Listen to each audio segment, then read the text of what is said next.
It's my great pleasure and honor to welcome you all for the most enthralling cultural fiesta of Maithry Delhi University, Zest' 2019. I would like to begin by welcoming our chief guest, Dr. Shashi Tharoor.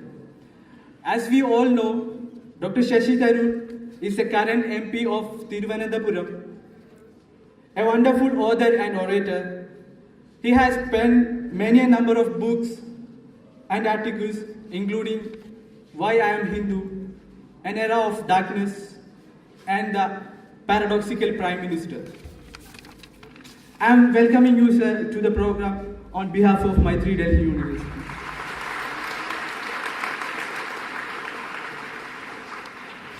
Next, I would like to welcome the Honorable General Secretary of CPIM, Sitaram Yechury. He is an incredible leader with a true spirit of communism. I welcome you, sir, to Zest' 19 on behalf of Maithry. Now, I am welcoming Dr. Karen Gabriel, Head of English Department, St. Stephen's College, Sri Subramanian IAS, DDA Commissioner, Mr. Jojo Matthew, Mr. K.N. Jairaj, General Secretary, Human Rights Foundation, and Babu Panikar, President of Kerala Education Society. Really sorry. I would like to welcome Advocate Haris Beerans, Advocate of Supreme Court, to this program.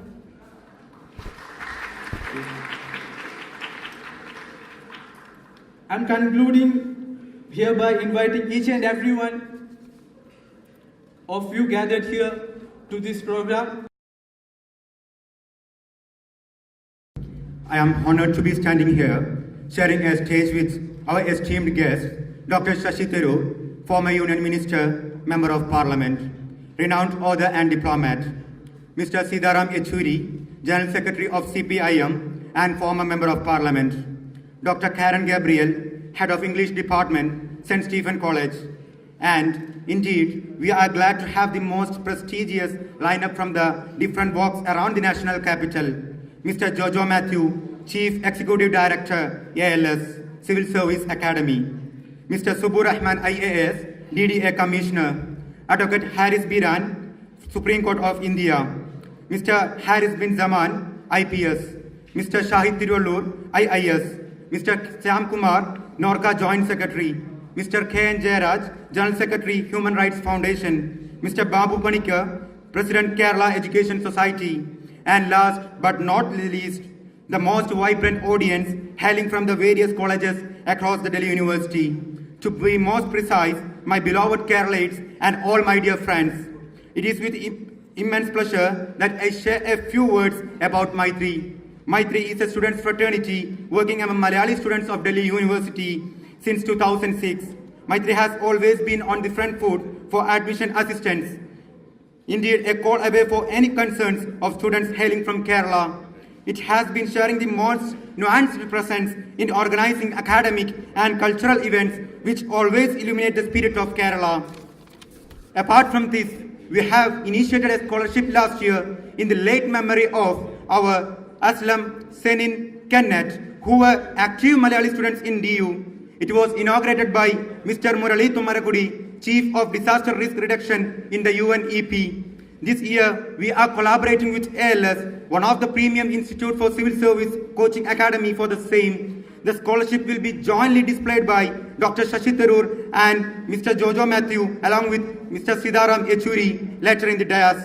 I would like to take this occasion to put forward a grave concern before our beloved leaders regarding the lack of hostels across the university to accommodate the students from Kerala especially. The limited number of seats among the few available hostels have always been pushed the rest to bear a hectic financial burden within a single year. We found that there is a provision where the central government and Kerala government can work together and run a hostel where there is 60% reservation for students of Kerala. There already exists a northeastern state students hostel with the same provision. Our Zest' 19 will remain half done without an accelerating cultural gathering and indeed, I will be the most happiest to invite everyone for the most spectacular hours following this inaugural session. Let our Zest 2019 turn out to be a symbol of unity and a memory that everyone can cherish forever. Thank you. I will request our guest to please address the gathering. So please. Thanks very much for that generous introduction. You know, there was a former American president, Lyndon Johnson, who used to say that that's the kind of introduction my father would have been proud of, but only my mother would have believed. So thank you very much. I hope that when I'm done, you will not all conduct an exercise in floxinosinihilipilification either. But it's great to be back. I must say that, to be frank, one of the joys is to be on a stage with two other Stephanians. One my senior in college, Sitaram Yechury, and the other a professor. In my time, we had no female professors at St. Stephen's College, or female students for that matter. And things have changed. I don't think when I was in Delhi University, there was anything like a Maithry. Malayali students were there. There weren't that many of them, and they certainly didn't have their own association. But I'm very glad you've created Maithry, and I was reading through the material that was given to me when I arrived about the wonderful things you're already doing. The organization has apparently been doing everything from helping at the admissions help desk to organizing this kind of event, cultural fairs, sports events, and even giving scholarships to students facing financial hardships. I think that's terrific, and I'm delighted you exist. I'm delighted you exist, and I hope you will continue thriving and doing very much more. The fact is, you know, we Malayalis, particularly outside Kerala, tend to be very good at setting up organizations, right? I mean, Kerala Samajams proliferate wherever we go. In fact, this afternoon, one of the reasons I have to rush off from this podium when I'm done is to go and catch a flight this afternoon to Bahrain. And I was recalling that not the last time, but the time before that I went to Bahrain when I was minister. I remember the foreign minister of Bahrain telling me that there were 103 Indian associations in Bahrain. Now, Bahrain is a country of 700,000 people, 7 lakhs. It fit into Kamla Nagar, you know, that's the entire country. And there are 103 Indian associations there, including, of which, he said, there were 96 Malayali associations. So I had to explain to him, you know, the basic rule of thumb is, 1 Malayali is a poet, 2 Malayalis is an argument, 3 Malayalis is a Kerala Samajam, 4 Malayalis is 2 Kerala Samajams. I mean, that's essentially the way we are. But I'm glad there's only one Maithry, and I hope you will keep yourselves together and keep going on that basis. It's also very, very good to be back and remember my time at this wonderful university. I think Sitaram will vouch for the fact that all of us probably learned more outside the classrooms than we did inside our classrooms. But it was an extraordinary place even then, and is clearly amongst the public sector Indian universities, the ones that are essentially run by the government or financed by the centre. This university ranks very, very high indeed, and I'm very pleased that so many of you have come to join it and pursue your academic ambitions here. The fact is that some of the pleasures that I recall may well have changed and moved on. I know that the famous dhaba at St. Stephen's College appears to have shut down, Sitaram.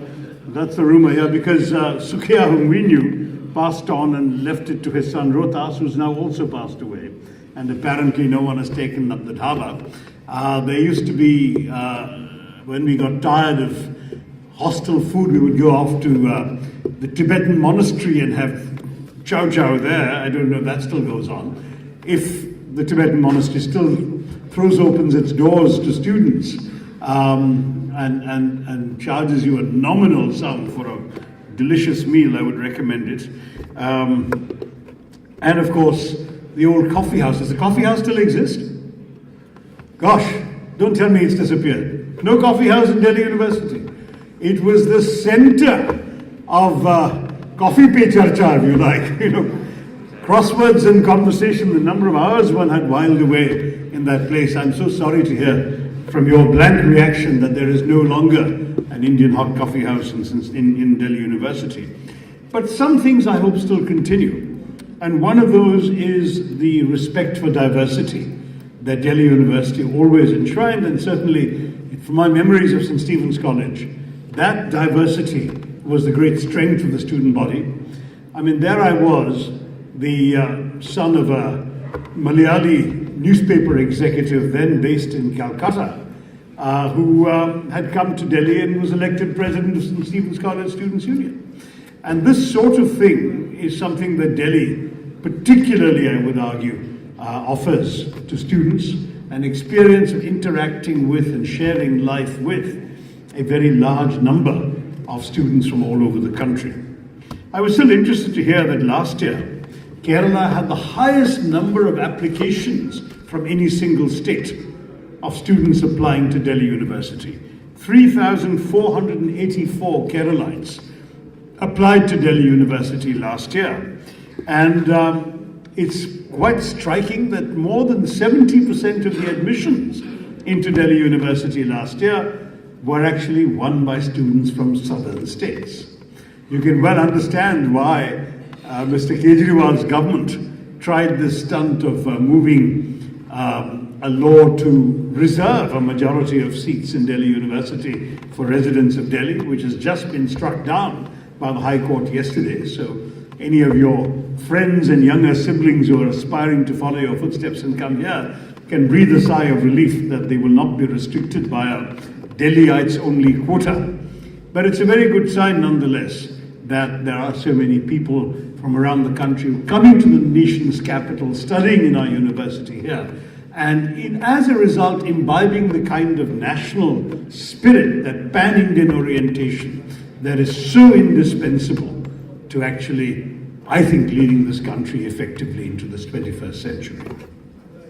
And the truth is that I do empathize with the concerns expressed by your president about the hostel shortage, particularly for people from coming as far away as Kerala. If you don't get into the individual college hostels, it must be very tough indeed. And I'm very happy to lend my voice and any other useful support that I can give, though as a member of parliament from far away, I'm not sure how influential that will be, in support of your request to get a hostel constructed for people from the south. Now, I would say in many ways the numbers of Malayali students here is a reflection of the progressive nature of our society. But it's also a reflection of the fact that we are now bursting the bonds, I beg your pardon, and the bounds actually, that confine us to our home state. And that's not new, it's happened for a long time, which is why there were so many Keralites in Bahrain. But it's also important for all of you to seize the moment. You are already the majority in this country. 50.1% of our population is under 25, 65% is under 35. So I'm afraid that most of us on the stage, perhaps not all of us, but certainly most of us, are well into the minority status that our age relegates us to, whereas you are the real owners of the country. Which means you now need to start thinking very seriously about taking responsibility for that leadership, because it's going to be your country to improve or mess up in the years ahead.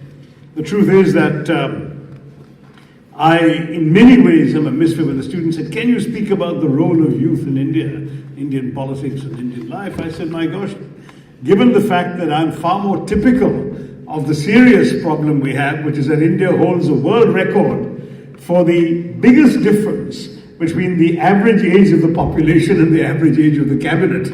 Though I'm in the opposition and therefore not in the cabinet, I suspect the average age of the parliament is not much better either. So there's no question that there is a problem, there is a demographic imbalance. And you folks represent, if you like, the right side of that demographic imbalance. You are the ones who really ought to be seizing the moment, and people of my vintage are the ones who are standing in your way. I feel there's almost a bit of hypocrisy every time a politician speaks about the role of youth, because politicians have been notoriously resistant to giving youth opportunities in politics. There are only 2 MPs under the age of 35, and I'm afraid both were the children of former MPs, or at least distinguished politicians. And this becomes the real problem we are facing, that avenues for youth into the political leadership of the country seem in many ways to be stifled. And I'm going to come back to that later in my remarks. But the fact is that in many other ways, the opportunities available in our society to young people have grown dramatically since my time or Sitaram's time in university, when we had very, very few real openings available into future economic activity. Many of the best students simply sat the UPSC examinations, went into the IAS or the IFS. The IFS in those days was the prestige service because so few people could afford to go abroad. You literally had to be in the first 10 in the nationwide examinations to get into the foreign service. And then came the IAS, and then came the IPS and the other services. Today I know lots of things have changed, and many people would rather be in the revenue service than in the foreign service for motives that are not entirely respectable, but we'll talk about that some other time. The fact nonetheless is that our options were either in the government service, or perhaps a handful of us would go into the IIMs and join some Hindustanized multinational and sell soap and detergent to the masses, or at least to the elites. That was essentially the set of choices available. Today you have so much more. There are literally professions available to you today that didn't exist in our time when we were leaving university. And the liberalization of the Indian economy in 1991, with Dr. Manmohan Singh as finance minister stood before Parliament and in a paraphrase of Victor Hugo famously said, "No power on earth can stop an idea whose time has come." That era, I think, has given us tremendous growth, tremendous expansion, and tremendous expansion of possibilities for all of you. Today, those possibilities keep expanding. There are new career options coming up. I read a study from the Oxford Martin School that says that by 2030, 30% of the jobs in the world will be jobs that don't exist today. So you will essentially be seeing new professions opening up that don't exist today, but that you will need to master the skills for, because some of the jobs that are available today will essentially cease to exist. And that's part of the great challenge. I mean, those who've gone into IT and computer software, for example, are discovering that change is moving them past their own economic viability. I often like to tell a story, which is unfortunate but true, of how something that seemed to be a sunrise industry in India in the IT era has collapsed into a sunset one. And that's the story of the medical transcription business. With all the world being knit together by fiber optic cable and by the internet growing in speed and the success of Indian software programmers in Y2K, a new business was born in this country in the late 1990s, where essentially it profited from both the time difference with America and the existence of good internet connections and the skills, including the English language skills, of Indian labor at affordable costs. So what would happen? An American doctor would see his patients all day. He would dictate his notes into a machine, something like a tape recorder. It would be zinged overnight to an Indian just waking up in the morning who had adequate medical education and good enough English to then transcribe all the American doctor's notes and zing them back at the end of his day. So when the American doctor came into work the next morning, his entire notes were typed up and ready, which were not the case when he had to dictate them to a secretary, wait for her to type them up, make the corrections, get them back later, far more time consuming, and given the salaries of American secretaries, far more expensive than this efficient way of zinging his notes over to India. This is going very well. The business grew. India had almost a monopoly. 90% of the world's medical transcription business was in Indian companies. Lots of bright young Indian students were graduating into that kind of work. Companies like this were proliferating. The Philippines was trying to get into the act, and they took much of the remaining 10%, and then boom, the bottom fell out of the market. Why? Because with artificial intelligence progressing, voice recognition software has now got so good and so cheap that for investing once in a software, an American doctor can simply talk into his computer and he will have his notes recognizing his own voice typed for him right in front of his very eyes while he's sitting there. And suddenly these Indian companies in medical transcription are all closing. Young people who thought they'd got a job that was going to give them a good salary and a good life by Indian standards are losing their jobs, and they're suddenly looking around for something else to do. That's the kind of change that you should be prepared for. The bewildering pace of change, accentuated by phenomena like artificial intelligence, machine learning, robotics, and so on, is going to bring you into a position where if you prepare narrowly for a skill or a profession that exists today, you may find yourself in your 30s looking for a new job because that profession may cease to exist. That's the kind of challenge the world is facing today. And the truth is, we are not always very well prepared for this because of our system of education. Every time I address universities, even high schools and colleges, I tell teachers, for God's sake, stop teaching our children what to think. Teach them how to think. Because the what to think is totally unnecessary in the second decade of the 21st century. Cramming the heads of our children full of facts and figures, telling them to memorize the textbook and take diligent notes in the class, and then regurgitate all of that in the exams, that, frankly, is, if it was ever useful, is no longer useful. Because in the real world, whatever you're doing, you can find any fact or figure you want with 2 clicks of the mouse on a computer or looking up your mobile phone, thanks to Uncle Google. Where does that leave the person with a well-filled mind? Nowhere. What you need, as I keep telling teachers, is not a well-filled mind, but a well-formed mind. A mind that is able to deal with unfamiliar information and facts, that can distill from things they've never heard before that weren't found in a textbook what's essential to understand, divine the nature of the problem to solve it, and have the tools through your education to be able to approach those problems and find a solution. That's ultimately, I think there's a line from Einstein which goes roughly like this, that the true mark of an educated mind is what's left behind in your head when you've forgotten everything you studied for your examinations. And that's what I'm telling you all, that as you come out of this university, you want to come out with an educated mind that knows how to think, not just what to think. In fact, knowing what to think is always a bad idea, because the people telling you what to think are not necessarily people who know how to think. They've themselves imbibed certain prejudices, ideologies, and so on, which they have then chosen to inflict on you. So this is something that you all need to be absolutely prepared for. You have the great advantage of youth on your side, and India as a whole has every right to expect and work for a demographic dividend. What is the demographic dividend? It's the fact that you're all so young.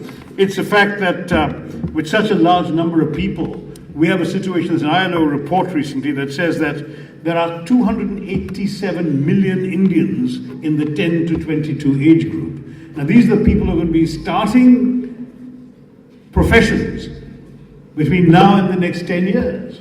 And these people therefore represent an addition of 287 million people into the national workforce who could potentially be a demographic dividend because they represent therefore the potential for dynamic, youthful energy and productivity at a time when the rest of the world is aging. Europe is aging, average age is 46 in 2030. Japan is aging, it'll be 47. Even America is aging, their average age will be 40 in 2030. And China is in bad shape because their one-child policy means they've got one struggling person, usually a man, trying to cope with supporting 4 grandparents. It's India, therefore, that is poised to seize that demographic dividend, poised to come up with the kind of effective answers that for a generation China provided the world. But can we really do so? It can only work, this demographic dividend can only come if we have trained, educated and equipped our young people to take advantage of what the world of the 21st century offers. And I fear very much that we have not been able to do that.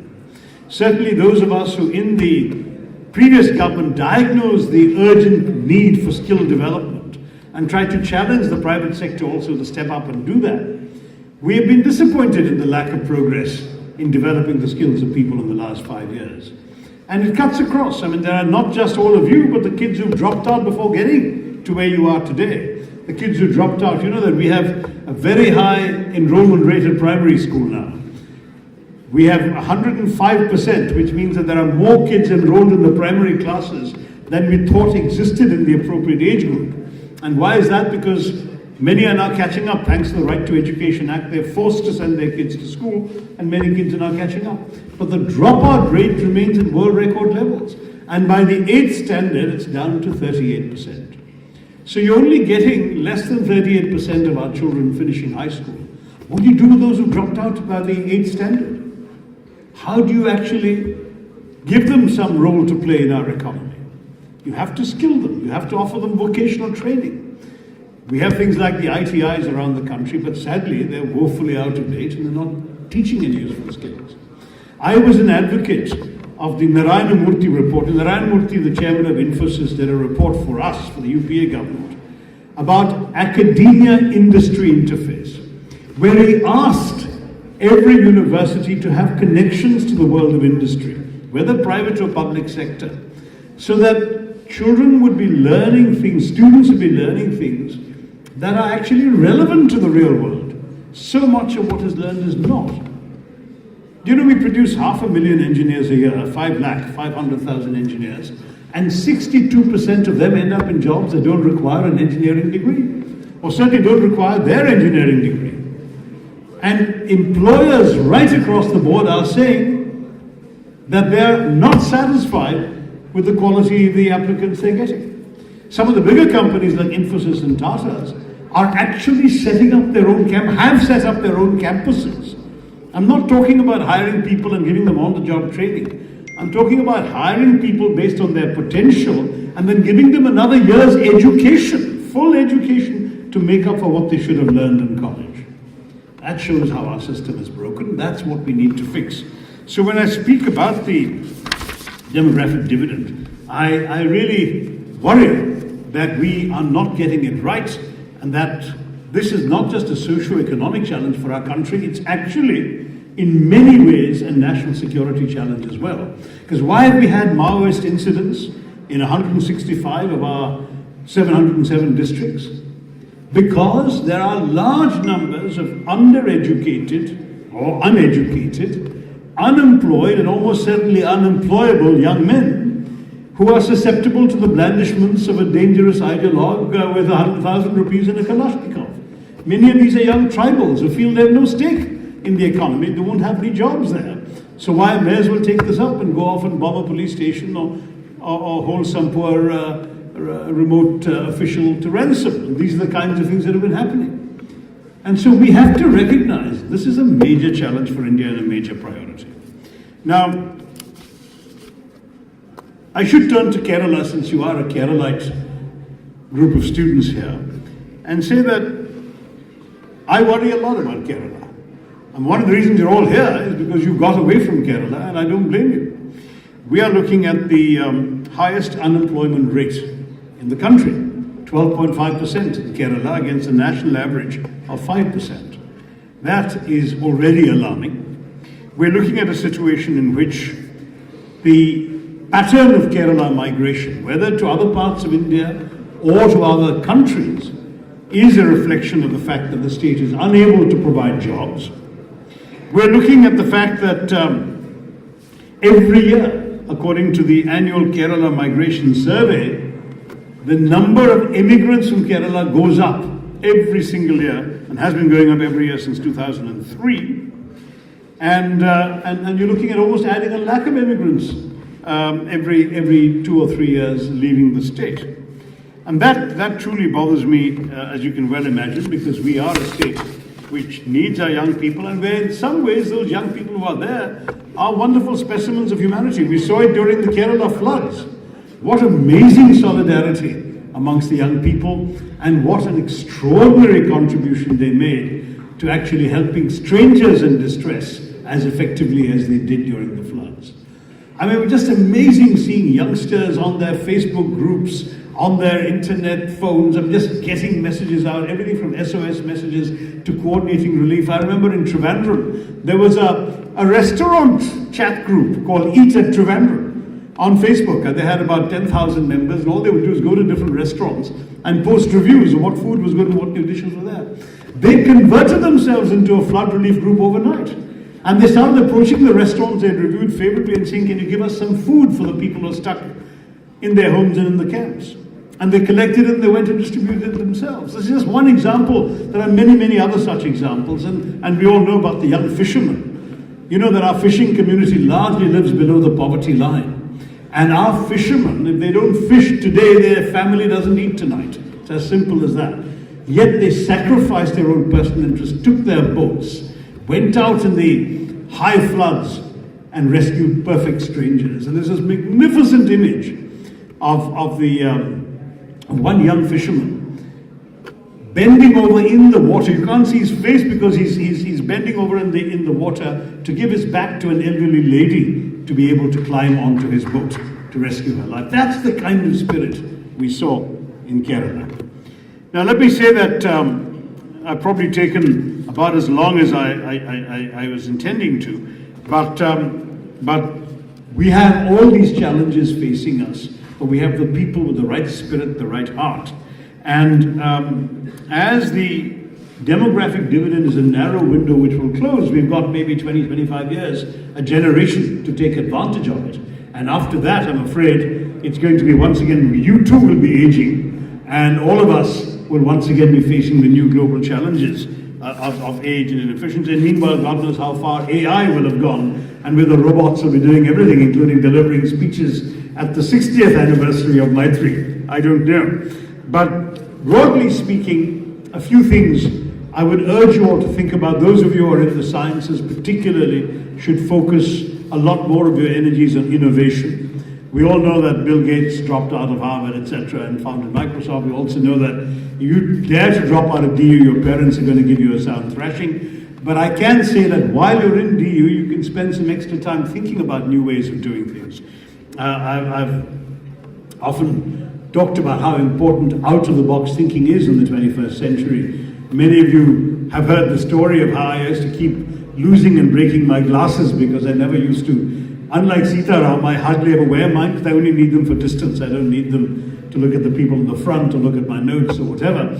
But as a result, I would shove them in a pocket or leave them somewhere, or I would bang into a wall and they would break. Or in Kerala with my munda, since mundas have no pockets, I would rest the lap on the glasses on my lap, and then when I would get up, they would fall down and somebody would step on them. And there was one point in 2013 when I either lost or broke 6 pairs of glasses, and I was complaining angrily to a friend about this. And he said, what's the problem? And the problem is, for 150 years, people have made glasses only one way.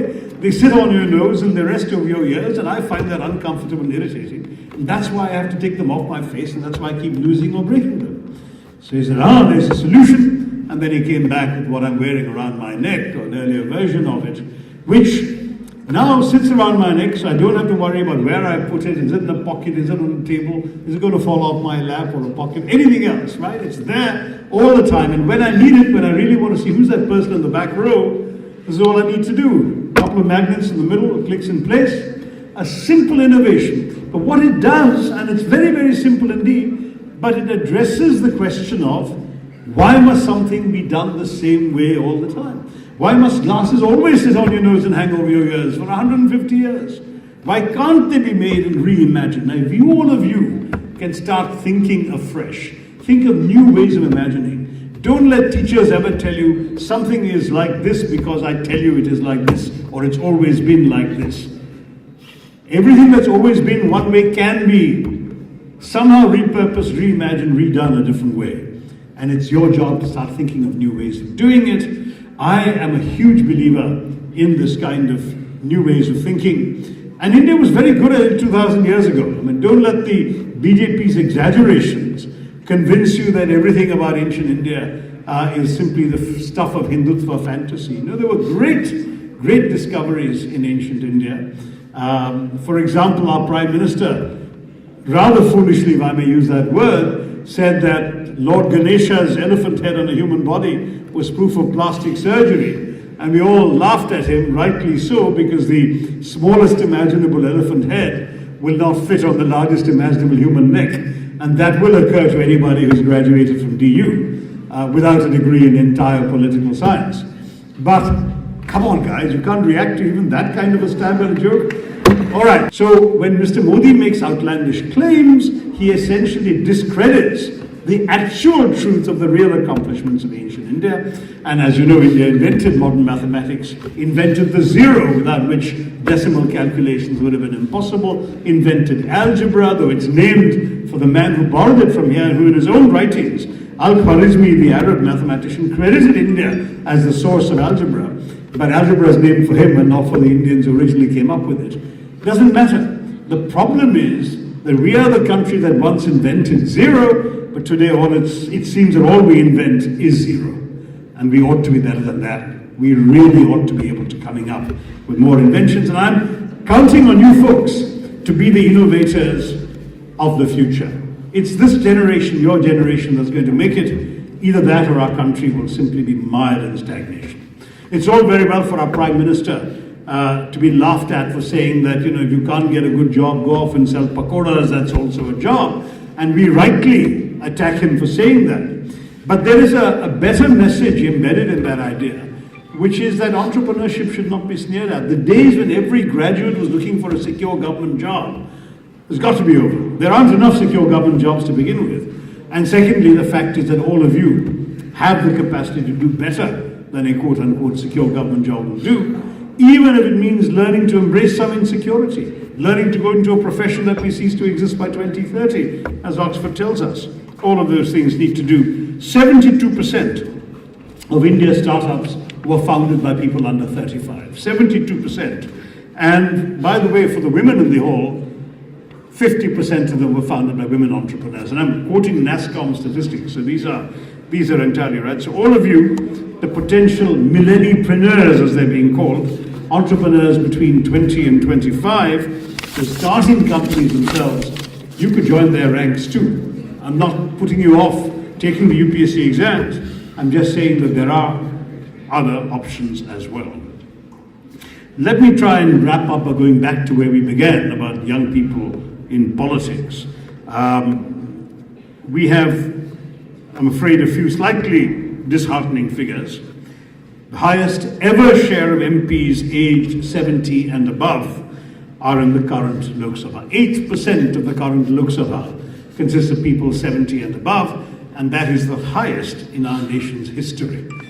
And that's quite alarming because, in fact, our first post-independence cabinet, the average age was in the mid-40s. I've forgotten the exact number, but it was 46 or 47. And it's crept up with every Lok Sabha. And today, we have this increasingly gerontocratic parliament. I mean, Sitaram and I are not there yet, but we're not that far away, unfortunately, from hitting the bad numbers. And that's something that I worry about, because in our parliament, as I mentioned earlier, not only are there only 2 MPs below the age of 35, but only 22% of all MPs are below the age of 45. I know many of you don't think of 45 as young, but in Indian politics, 45 is actually relatively youthful. You're still considered wet behind the ears. That won't do, right? The average age of MPs has increased from 46.5, 46 and a half years old during the first Lok Sabha, to 56 in the current Lok Sabha as the average age. And with this, and with only 10% of our MPs below 40, we are looking at a pretty bad situation in terms of youth political representation in our country. In fact, I think Atal Bihari Vajpayee said that in India, a politician is born at the age of 15 and is still a young man at 70. Well, I hope that those numbers will cease to be relevant, but that's an actual quote from a former Prime Minister of India. Now, in India, you can vote at 18, and at the same time, you can only contest from the age of 25. Personally, I'd like to challenge that, and I'd like to challenge my friend Sitaram, because I'm trying to advocate a change in my party. I don't know if it'll work, but I certainly hope in your party, since you can have a more decisive impact there, Sitaram, that you will actually agree to reducing the age of eligibility to contest elections from 25 back to 18. If you're old enough to vote, you're old enough to represent your peers. So that's one suggestion. Another one would be to reserve a certain number of seats in Parliament for people under a certain age. I would say under 35, because that's the category that's least represented. And we can do it in two ways. Either just have a couple of nominated seats like we have for the Anglo-Indian community, or have a few lucky loser seats that the losers in the Lok Sabha election with the highest votes under the age of 35, X number of them, maybe 5 of them, would be given seats, additional seats in the Lok Sabha. The advantage of that second idea would be that it'll force more parties to run young candidates for Parliament, because they'll have the hope that even if the candidate can't win in his constituency, that he might do well enough to come second with a high enough score that he or she could then get into Parliament under such a system. So I'd like to see more young people coming. What I'm saying isn't that far-fetched. Sweden's Social Democratic Party has a 25% quota for under 25-year-old candidates. Nicaragua has a 15, Nicaragua's ruling party, the Sandinista Front for National Liberation, has a 15% quota for youth in the party leadership. In Cyprus, 2 parties have a 20% quota for candidates under the age of 45. In Morocco, 30 seats are reserved for people under 30 in Parliament. In Uganda, there are 5 seats for people under 30. So countries have found different approaches, but everyone acknowledges that the voice of the young needs to be heard. Your voice must be heard by the likes of us. And I certainly hope that all of you will see that you are able to translate your interest in current affairs, in your own future and in the future of our country, into direct political involvement. I would just end up with one last word, which is that we are a young country. If you, the young, do not take an interest in politics, you and the country both lose out. Whenever I meet a young student who says this, and I'm sorry to say I have come across a few who said, "Oh, I'm not interested in politics," I would say, "Sorry, young man, politics is interested in you." Fact is that whether you're interested in politics or not, the political world determines your choices, determines the opportunities available to you, determines what kind of professions are open to you in this country, determines the possibilities, determines the reservations that either enhance or limit your opportunities, determines in many ways the kind of taxes you'll pay and how that will be spent, determines whether your country will go to war and frighten investors away, or whether it'll be statesmanlike and find peaceful solutions to the crises facing the nation.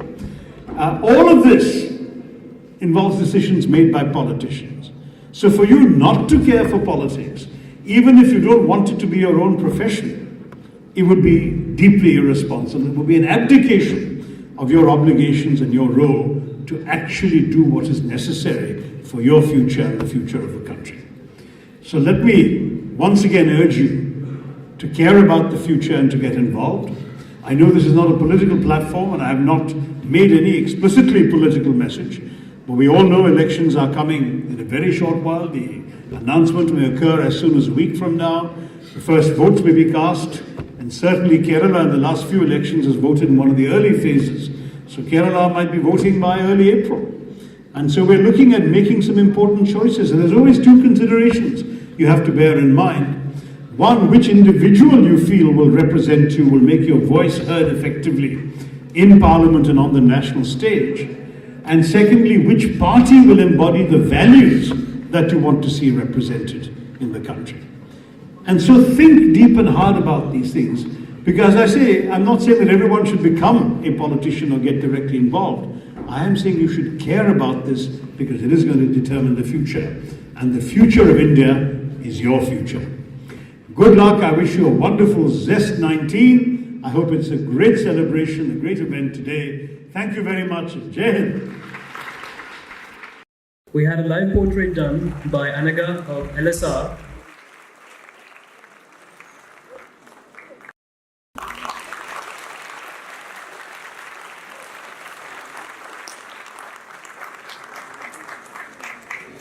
Thank you very much.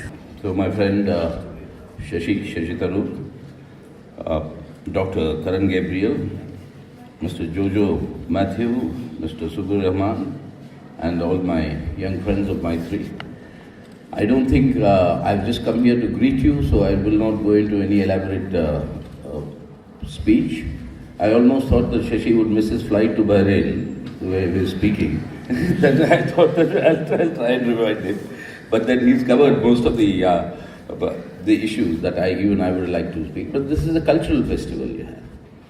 And when it comes to the question of culture, I don't think there's any other part in India that has such a cross-mingling of cultures as Kerala has witnessed. And that is Kerala's richness. The first mosque in India is in Kerala. The first church in India is in Kerala. The first synagogue in India is in Kerala. You are actually the crucible of confluences. And confluences, both intellectual, philosophical and cultural, is what produced Kerala, and that is what produced the people of Kerala. And that is what I think Maithry should actually stand for. And I'm very glad that you're conducting these festivals every year and you continue to promote them in an atmosphere which is not really very conducive to the sort of promoting confluences in our country today. And that needs to be changed. When we were talking, Shashi was talking a lot about the youth coming into politics. Yes, that is something which all of us are grappling with to try and get it. I'm still called the youngest member of the Politburo of the Communist Party of India, Marxist. But being called that for the last 20 years is not a good sign. So we would like to have younger people come in. But that is where I would appeal to all of you. Culture, yes. Sports, yes. The wonderful work that you are doing to assist the students from Kerala coming here to Delhi University, yes. All that apart, you will have to decide for yourselves that when politics decides whether you will have hostels here or not, when politics decides what will be the funding for your education or what will be the content of the syllabus of your education, when politics decides what will be the amount of jobs that will be available to all of us, whether we'll be able to actually utilize our qualifications in the job that we are doing. When politics determines your future, your existence, you will have to determine what your politics is going to be. And that politics is something that you cannot abstract yourself from. And therefore, my appeal to all of you is that apart from our culture, all other associated things that we all must participate in, you also be determined to choose the politics that you want to see what sort of an India you want for the future. We belong, Shashi and I belong to a generation that will call past present. You all belong to a generation that is present future. So you will have to decide for yourselves what sort of a future do we want here. And we are here in Delhi University. This is located in Delhi, but it was one of the earliest central universities in our country. And it was inspired by a thought of Jawaharlal Nehru when he was speaking at the convocation of the Allahabad University a year after we became independent, before our Indian constitution was adopted. He was talking about what does a university stand for. He said a university stands for reason, it stands for tolerance, it stands for the adventure of ideas. If all is well with the universities, then all is well with our country. And it was with that conception Delhi University had come in. Now tolerance, adventure, pluralism, the adventure of ideas, all these are under assault today. And it is this battle that you will have to join. And that battle is not merely for reason. That battle is not merely for rationality. But that battle is actually for further taking our civilization to further heights. And that is where I think both your historical traditions, your philosophical traditions in Kerala, and the richness of Malayali literature and Malayali thought are very, very important for you to imbibe. That's why while we are here in Delhi, while you're studying here in Delhi, just recollect the things that Sri Narayan Guru would have told all of us, or many other thinkers of that nature, from Swami Vivekananda, that as different rivers flow in different paths to mingle in the ocean, so does every human being find his own path to mingle in the ocean of humanity. And it is that is being assaulted today. It's not a matter of joke that you keep referring back and changing the study of Indian history as the study of Hindu mythology. The changing of Indian philosophy as a study of Hindu theology. Now these are matters for you as students, very important, that will determine your future. And that is why my appeal to all of you, yes, we have many problems, we'll have to solve them, we can solve them, but as Shashi was pointing out with all the statistics, we are a young nation. Today we have enough resources, there's no shortage of resources in India. We have enough resources for us to educate, for us to give a healthy life, and for us to give jobs to every single youth in our country. But those resources are being wasted or looted, as we see, instead of being put to good use.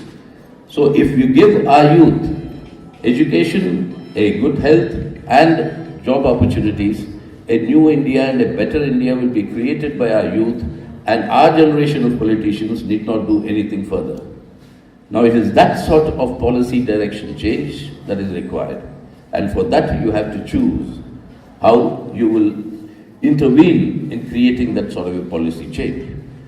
So that is why my appeal to Maithry, and I do not wish to go into the other things. He was talking about the number of Malayali associations. I'm so glad that Maithry is there and such a huge set of students have come here. So I will congratulate you to maintain your unity, because the normal joke about Malayalis is that if you have two Malayalis somewhere together, there will be three associations. And that there'll always be some sort of a thing that will keep happening them. And I'm very happy to see all of you here together and in such large numbers. I can only wish you all the best, and then say finally what Shakespeare told all of us. As a communist, I'm not going to quote from Karl Marx now, but I just want to tell you, remember Polonius's advice to his son in Hamlet. It's a wonderful passage. If many of you have not read it, I would seriously recommend that you read it, because the passage to which, when a grandson took his grandmother to see Hamlet and asked her after the play, how was it, grandmom? She said, very good, son, but it's so full of quotations. It's full of quotations, therefore I thought, where is the original script? This passage, Polonius' advice to his son, every line is a quotation you must have heard sometime or the other. But this ends with an invocation to his son, when Polonius tells his son, and above all, be true to thine own self. Then it shall follow like night the day, that thou shalt do no harm to no man. And that is what I am appealing to you. Be true to your own selves. Choose what you want to do. Choose what you want to do, choose how you want to do it. But be true to that, so that we can create a better country and a better future for all of you. And that is why, for the Kerala students, I can only assure you with all my assistance that I'm requesting Mr. Subbu Rahman, the DDA Commissioner, to find some land here near Delhi University, and I'll try to persuade our LDF government in Kerala to come forward and build a hostel for our students coming from Kerala. The students coming from Kerala, and I hope Mr. Subbu Rahman, you'll help us, or Mr. Jojo Matthew and all these officials to help us in taking up this task for the future. So once again, all the very best to you, and please remember, it's the confluences that make our society grow. And it is a cultural festival. We have our cultural confluences also, and your famous Onam, which I really love once every year when I eat with all my Malayali friends, and the feast that we all have. You know the North Indian story and the Dravidian version of Onam festival. Likewise, if you have a Ramayana here, you will have a Ravanayana in the south. And Ravanayana has got no hero, no villain, but it's again part of our culture. So it is this confluences that made India, that has made Kerala, and continues to make Kerala, and continues to enrich the rest of our country.